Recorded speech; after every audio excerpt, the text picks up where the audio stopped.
Hi students, வணக்கம். இப்போ என்ன பார்க்க போகிறோம்? 7-8 பயிற்சி 8.5 14ஆம் கணக்கு என்ன கொடுத்துருக்காங்க?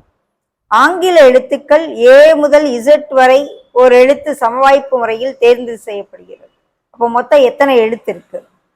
எஸ் இஸ் ஈக்குவல் டு ஏயிலிருந்து இசட் முடிக்க. இப்போ n of S is equal to 26 வச்சுக்கிறோம்.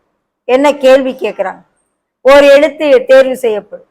அந்த தேர்வு செய்யப்படுற எழுத்து எக்ஸுக்கு முந்தைய எழுத்துக்களில் ஒன்றாக இருக்கும். எக்ஸுக்கு முந்தைய எழுத்துனா எக்ஸ் ஒய் இசட் தவிரன்னு அர்த்தம். அப்ப லாஸ்ட் எக்ஸ் ஒய் இசட் 3 விட்டுட்டோம் வச்சுக்கோ.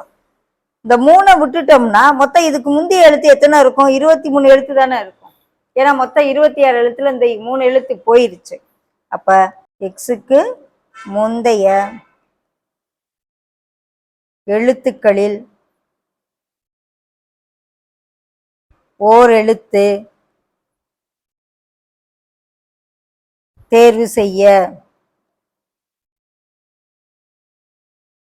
எத்தனை வாய்ப்பு இருக்கு? மொத்தம் 23 வாய்ப்புகள் இருக்கு. அப்போ P of A is equal to N of A by N of S. மொத்தம் எத்தனை? 23 by 26. உடை E.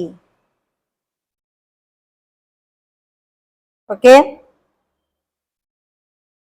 எக்ஸுக்கு முந்தைய எழுத்து எதுனாலும் செலக்ட் பண்ணலாம். ஏ செலக்ட் பண்ணலாம், டிஏ செலக்ட் பண்ணலாம், ஹெச்ஏ செலக்ட் பண்ணலாம்.